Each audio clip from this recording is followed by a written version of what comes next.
Hi, and welcome to the video for the degree requirements for the Exercise Science degree program at UNO. I'm going to give you a brief overview of what you need to do to satisfy degree requirements at UNO, talk about some of the classes and prereqs, and some of the requirements. So you can see here in front of us we have the Exercise Science worksheet. This is the Bachelor of Science in Education. Physical education with a concentration in exercise science. So the name gets kind of long, but essentially it's a Bachelor of Science in Exercise Science. Our worksheet's broken up into a few different parts. Over here on the left, you can see the general education requirements. On the right side, you have the professional core requirements. We'll go into more detail with those. And then our professional electives. Down here on the bottom of the first page, we have our course prerequisites. And then the second page has some details on our professional electives, and we will definitely get to those here in a little bit. To start with, we'll go over the general education requirements for UNO. These are the degree requirements that all students at UNO would need to satisfy, basically no matter what your degree. At the top, you can see the fundamental academic skills. We have 2 semesters of English composition 1 and 2. Intermediate algebra, and public speaking. You can also see an advanced writing course there in the fundamental academic skills. And then that class is included in the major, so there's a combination of the exercise science degree requirement courses that satisfy that advanced writing course. Below the academic skills, you can see the distribution requirements. 7 hours of natural and physical sciences, 9 hours of humanities fine arts, and 9 hours of social sciences. You also see 6 hours of cultural diversity. So, a couple of notes on these general education requirements. All of the natural and physical sciences requirements for general education will also be satisfied by some of the science classes in the exercise science major. There's also one class in the exercise science major that is a social science class, Introduction to Psychology. So essentially there's only 6 hours of additional social sciences to complete. It's also possible to double count a humanities, fine arts, and social science class with a cultural diversity as well. For example, a world history class would be both a humanities, fine arts, and a global diversity, and it will be able to satisfy both portions of your general education requirements. Moving on to the professional core, these would be all those classes that make up the exercise science curriculum. I'll talk about these classes moving from the top to the bottom, but that doesn't necessarily mean we take those classes in that order. Our first section in the professional core is the foundation core. You can see foundations in PE, fitness for living, and then 2 theory classes. These classes do give you, what they say, a solid foundation in the major. We do look to have you take foundations in PE and fitness for living, hopefully in your first semester or 2 in the degree program. The next section is the applied core. You can see some nutrition, first aid, prevention and care of athletic injury, and a health aspects of aging course. The next section down is the scientific core. And these is where those science classes are that satisfy your general education, natural and physical sciences. We take 2 semesters of anatomy and physiology, BMCH 2400 and 2500. 1 semester of physics, it's general physics 1, and then also the physics 1 lab. A lower level chemistry course without a lab, and then introduction to psychology. Psychology, all these classes up until psychology satisfy natural and physical sciences, and psychology satisfies a social science requirement. So those classes actually definitely help you move towards your degree and completing both your degree requirements and your general education requirements. The exercise science core makes up the bulk of our curriculum here. Motor behavior, motivation, physical activity. It's kind of like a psychology for movement class. Measurement and eval.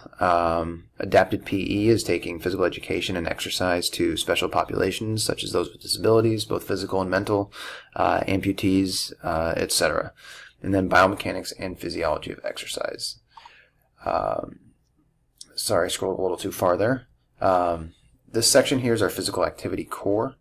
You can see that we have 4 different categories that encompass a bunch of classes. So you don't need to take all of these classes. You just need to pick one from each category, and they're all 1 credit. So they kind of slot in whenever we need an extra credit to get you to full time, or we have room in your schedule.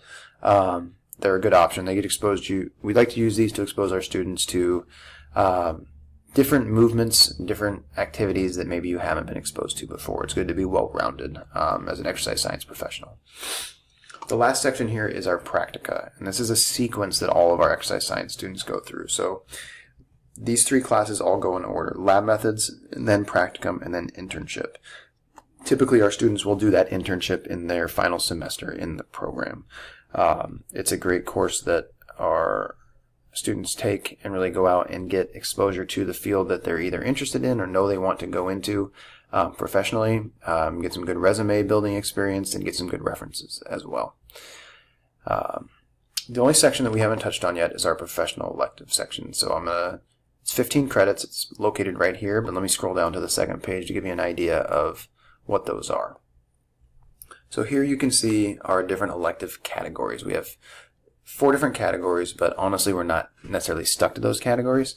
They're kind of guidelines for what students may want to do. So the first 3 categories outline some different career fields in exercise science, and we can pick and choose classes from those to kind of build some supporting curriculum or some professional electives to help you along towards your professional goals.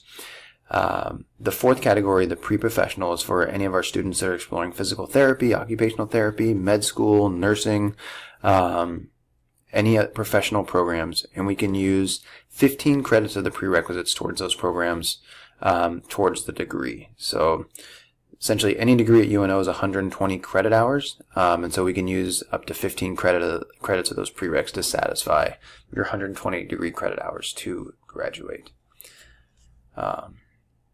That's the exercise science degree program. Talking about our course prerequisites, you can see all the small type over here on the bottom left of the first page. And if you look closely at these courses here, you'll see some superscript numbers, and they correspond. Let's go ahead and look at one of these. So let's look at PE 4910 internship. So it's one of the last requirements in your major. So the superscript number is 10. We go over here to PE 4910. These are the things that you need to do before you can take PE 4910. You need to have completed 90 hours in the degree program, have a 2.5 GPA, that is the minimum GPA requirement to graduate from the School of Health and Kinesiology with your Bachelor of Science in Education in Exercise Science. You need to complete your practicum, and you need to have advisor consent and current CPR certification. So if you look at any of these classes on here, you're going to see what the prerequisites are to get into those. Our degree program does have a pretty strict backbone, what we like to call it, of what you need to do to complete it. So if we honestly go from the internship backwards, we know that we need to get practicum done before we take our internship.